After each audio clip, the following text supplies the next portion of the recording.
Welcome to sans healthy risk. ഇന്ന് ഞാൻ വന്നിരിക്കുന്നത് നമ്മുടെ മലയാളികളുടെ ഫേവറേറ്റ് റെസിപ്പി ആയിട്ടാണ്. നമ്മുടെ നാടൻ രസമാണ് ഞാൻ ഉണ്ടാക്കാൻ പോകുന്നത്. തക്കാളി രസമാണ്. വളരെ കുറച്ച് ക്വാണ്ടിറ്റിയിലാണ് ഉണ്ടാക്കുന്നത്. പല സ്ഥലങ്ങളിലും പല രീതിയിലാണ് രസം വെക്കുന്നത്. അപ്പം നമുക്ക് റെസിപ്പിയിലേക്കൊന്ന് പോകാം.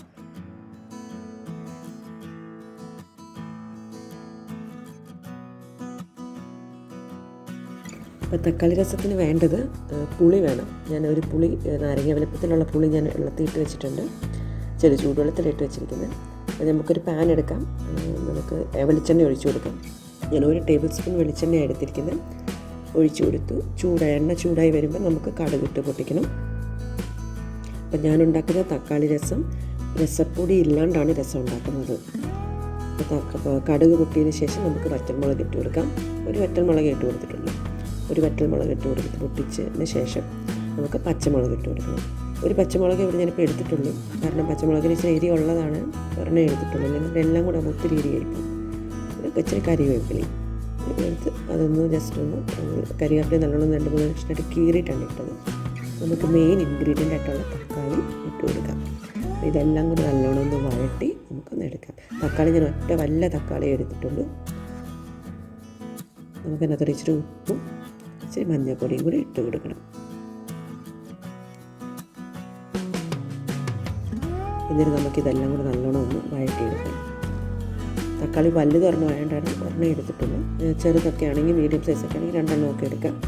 തക്കാളി വഴട്ടുമ്പോൾ ഒത്തിരി വഴണ്ട് പോകാതെ ശ്രദ്ധിക്കുക. ഒത്തിരി അങ്ങ് കുഴഞ്ഞു പോവുകയും ചെയ്യില്ല. തക്കാളിയായിട്ടൊക്കെ തന്നെ തക്കാളിയുടെ പീസായിട്ട് തന്നെ കിടക്കണം. നല്ല രസമൊക്കെ നമ്മളൊന്ന് ഇച്ചിരി കുടിക്കുമ്പോൾ നമുക്ക് ആ രസം ഒരു തക്കാളിയുടെ ഒരു നമുക്കൊന്ന് കടിക്കാൻ കിട്ടുള്ളൂ. നമുക്കിതിനകത്തോട്ട് ഇച്ചിരി വെളുത്തുള്ളി, ഒരു 4 അല്ലി വെളുത്തുള്ളി ഞാൻ ചതച്ചെടുത്തതേ ഉള്ളൂ. ചതച്ചതും കൂടി ഇതിനകത്തോട്ട് ഇട്ട് കൊടുക്കാം. അരച്ചെടുത്ത് ഒഴിക്കണമെങ്കിൽ അരച്ചത് എടുക്കാം. ഞാൻ ചതച്ചതേ ഉള്ളൂ, എന്നാലേ ആ ഫ്ലേവർ കിട്ടുള്ളൂ. ഇനി നമുക്ക് പൊടികൾ ഇട്ട് കൊടുക്കാം. മല്ലിപ്പൊടി ഞാനൊരു 1/2 ടേബിൾ സ്പൂൺ മല്ലിപ്പൊടി ഇട്ട് കൊടുത്തു.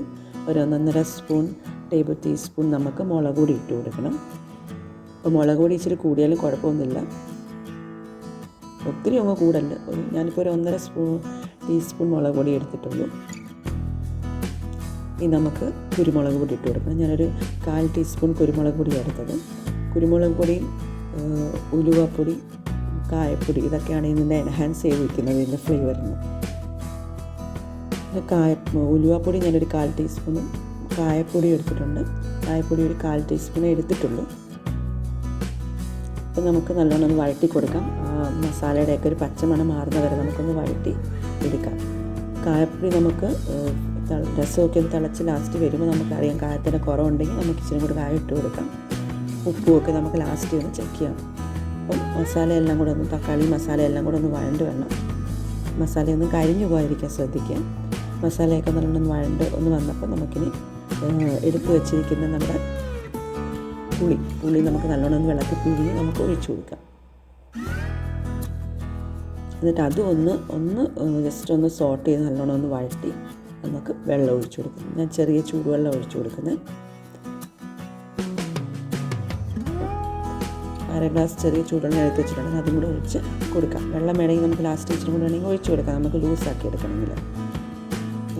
വെള്ളം ഒഴിച്ച് കൊടുത്തിട്ടുണ്ട്. എല്ലാം കൂടി നല്ലോണം ഒന്ന് യോജിപ്പിച്ചിട്ട് നമുക്കൊന്ന് തിളയ്ക്കാൻ ഇട്ട് കൊടുക്കാം. ഒന്ന് തിളക്കട്ടെ. രസം എത്ര തിളയ്ക്കുന്നോ അത്ര രസത്തിൻ്റെ ടേസ്റ്റ് കൂടത്തേ ഉള്ളൂ. രസം നല്ലോണം ഒന്ന് തിളച്ച് വരണ്ടേ. രസം നല്ലോണം ഒന്ന് തിളച്ചൊക്കെ വന്നിട്ടുണ്ട്. നമുക്ക് ഇച്ചിരി കൂടി ഉപ്പിട്ട് കൊടുക്കണം. ഇച്ചിരി ഉപ്പ് കുറവായിരുന്നു. ഇച്ചിരി പുളി ഒഴിച്ച് കഴിയുമ്പോൾ എന്തായാലും ഉപ്പിനൊരു ചെറിയൊരു മാറ്റം വരും. അപ്പം ഇച്ചിരി കൂടി ഉപ്പിട്ട് കൊടുത്താൽ ഇനി ഞാൻ അടച്ച് വെക്കുക. നല്ലോണം ഒന്ന് കിടന്നൊന്ന് തിളക്കട്ടെ. എല്ലാം ഒന്ന് നല്ലോണം തിളച്ച് രസമൊക്കെ നല്ല അടിപൊളിയായിട്ടുണ്ട്. അപ്പം നമുക്കിതിനകത്തോട്ട് ഇച്ചിരി മല്ലിയിലയും കൂടെ ഒന്ന് ഇട്ട് കൊടുക്കാം. അപ്പം അതിൻ്റെ രസമൊക്കെ ഇവിടെ റെഡി ആയിട്ടുണ്ട്. നല്ല അടിപൊളി രസമാണ്. എല്ലാവർക്കും ട്രൈ ചെയ്ത് നോക്കണം. എല്ലാവരും രസപ്പൊടി ഇല്ലാണ്ടുണ്ടാക്കിയ രസമാണ്. എല്ലാവരും ട്രൈ ചെയ്ത് നോക്കുക. എല്ലാവർക്കും വീഡിയോ ഇഷ്ടപ്പെട്ടാൽ ലൈക്ക് ചെയ്യുക, ഷെയർ ചെയ്യുക, സബ്സ്ക്രൈബ് ചെയ്യുക. ഇനി അടുത്ത വീഡിയോ ആയിട്ട് കാണുന്നതല്ലേ. എല്ലാവർക്കും ബൈ ബൈ.